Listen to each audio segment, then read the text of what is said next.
Bonjour, dans cette vidéo, je vais terminer le 3.2, les concepts de zone d'incertitude et de pouvoir. Dans la dernière vidéo, je vous avais parlé du concept de zone d'incertitude et aujourd'hui, dans cette séquence vidéo, je vais vous parler du concept de pouvoir. Je l'avais dit la dernière fois, Michel Crozier et Gerhard Friedberg mettent le concept de pouvoir au centre de leurs analyses.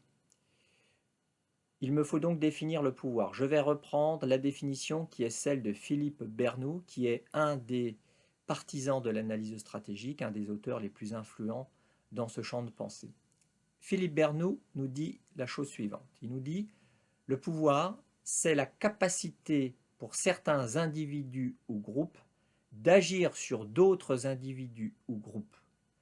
Le pouvoir, pour Bernoult, c'est donc une capacité d'influence. » Deuxième définition proposée par Bernoult du pouvoir, un peu plus élaborée, Bernoult nous dit « Le pouvoir de A sur B est la capacité de A d'obtenir que B fasse quelque chose qu'il n'aurait pas fait sans l'intervention de A. » Cette définition un peu plus élaborée est aussi intéressante. Bernoult, à travers cette définition, nous montre que le pouvoir il a un caractère relationnel. Il s'inscrit dans une relation. Le pouvoir se présente donc comme une relation et le pouvoir n'est donc pas un attribut, ce n'est pas une substance, ce n'est pas quelque chose que l'on possède. Donc retenez premièrement que le pouvoir est une capacité d'influence et deuxièmement, le pouvoir a toujours un caractère relationnel dans le sens où il s'inscrit dans une relation entre au moins deux acteurs. Mais le pouvoir inclut aussi l'idée de réciprocité pour les partisans de l'analyse stratégique. Ainsi, un chef peut contraindre un employé à agir, mais celui-ci peut exécuter cet ordre, cette action, de multiples manières. L'employé peut obéir avec zèle, bien évidemment, mais il peut aussi traîner des pieds, il peut, autre stratégie, mettre l'accent sur tel aspect de sa mission plutôt que sur tel autre aspect. Bref, l'employé, dans sa relation avec son chef, n'est jamais totalement démuni, même s'il y a une relation hiérarchique. Retenez donc cette idée que l'employé n'est donc jamais totalement démuni dans la relation avec son supérieur hiérarchique, si je reprends cet exemple. Il a toujours des marges de manœuvre pour agir, même si la relation est déséquilibrée. Ça, c'est un point clé de l'analyse stratégique des organisations. Même quand la relation de pouvoir est déséquilibrée, celui qui est apparemment en position de faiblesse a toujours des marges de manœuvre pour agir. Et si je poursuis cet exemple, je voudrais faire une remarque qui me semble importante. Plus l'exécution de l'ordre est un enjeu important pour le chef, par exemple, plus l'employé va pouvoir tenter d'obtenir des avantages qu'il demande depuis longtemps à son chef. D'où une nouvelle définition du pouvoir donnée par Bernoult, et c'est la définition la plus élaborée que l'on peut trouver dans les travaux de Philippe Bernoult. Bernoult nous dit la chose suivante, le pouvoir de A sur B est la capacité de A d'obtenir que dans sa relation avec B, les termes de l'échange lui soient favorables. Voilà la définition la plus complète que l'on peut trouver du pouvoir si on mobilise les travaux de Philippe Bernoult. C'est une définition plus complexe. Voilà globalement pour le concept de pouvoir. J'en arrive maintenant aux 4 grandes sources du pouvoir pour Crozier et Friedberg. Quelles sont ces 4 grandes sources? Je les cite et je reviens sur chacune de ces sources. Tout d'abord, le pouvoir d'expertise. Ensuite, le pouvoir dit du marginal séquent. Puis, la maîtrise de l'information et de la communication. Enfin, la connaissance et la maîtrise des règles organisationnelles. Ce sont là les 4 grandes sources du pouvoir, selon Crozier et Friedberg. Revenons sur chacune de ces sources. Le pouvoir d'expertise. Qu'est-ce que sous-tend le pouvoir d'expertise? Le pouvoir d'expertise,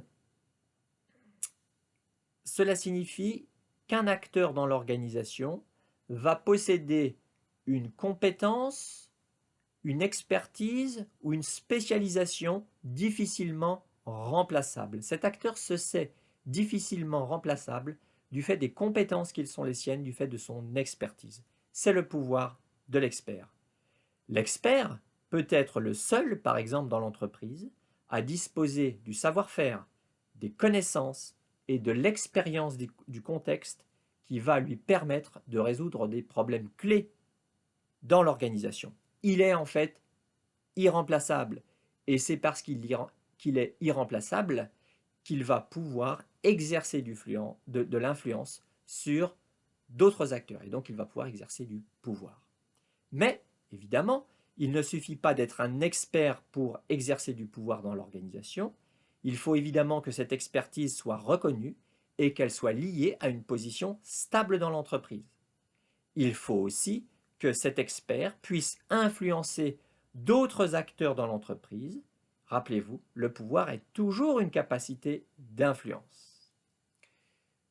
Le pouvoir lié à l'expertise, c'est donc la première source de pouvoir. Deuxième source du pouvoir, le pouvoir dit du marginal séquent. C'est un type de pouvoir qui, chez Crozier et Friedberg, renvoie à la maîtrise des relations avec l'environnement. Qu'est-ce que cela signifie? On va parler de pouvoir du marginal séquent quand un acteur est partie prenante dans plusieurs systèmes d'action concrets qui sont en relation les uns avec les autres.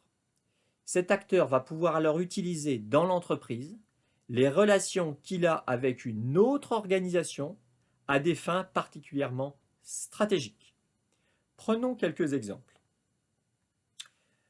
Le meilleur vendeur de l'entreprise, qui va avoir des relations privilégiées avec le plus gros client de l'entreprise, il va pouvoir exercer du pouvoir en interne parce qu'il est capable d'influencer les décisions de ce gros client, du fait de la relation privilégiée qu'il a avec le plus gros client de l'entreprise. Prenons un autre exemple, le responsable des achats dans une organisation.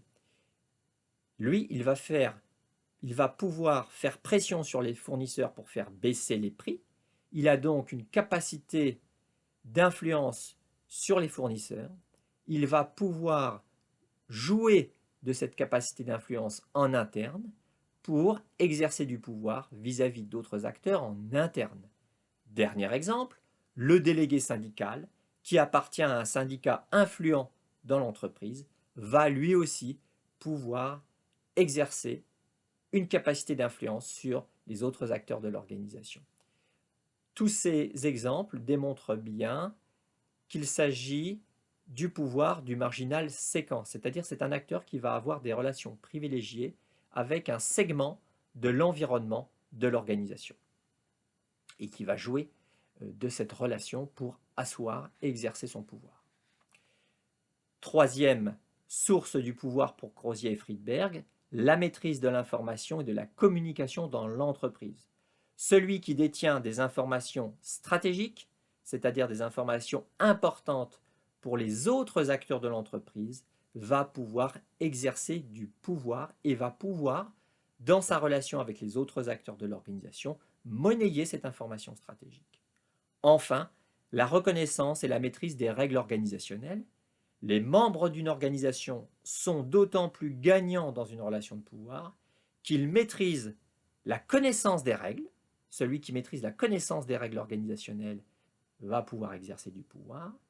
Et cet acteur, plus il est capable d'utiliser à bon escient les règles organisationnelles, plus il va pouvoir exercer du pouvoir. Ces règles, elles peuvent être formelles ou elles peuvent être informelles. Par exemple, le fait de bien connaître les circuits de décision en interne dans l'organisation, c'est-à-dire le fait de bien comprendre comment se prennent les décisions dans la vie de l'organisation, eh bien, ça va permettre à l'acteur qui a cette maîtrise des règles organisationnelles d'exercer du pouvoir sur d'autres acteurs dans l'organisation. Ces quatre sources du pouvoir renvoient toutes à la maîtrise d'une zone d'incertitude. Cette dernière est la condition d'exercice, évidemment, du pouvoir. Voilà ce que je voulais vous dire pour les concepts de zone d'incertitude et de pouvoir.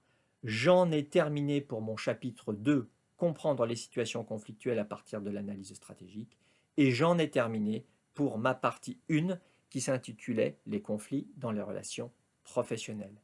Lors de la prochaine séquence vidéo, j'entamerai ma partie 2 qui est centrée sur la coopération au cœur des relations professionnelles. Au revoir.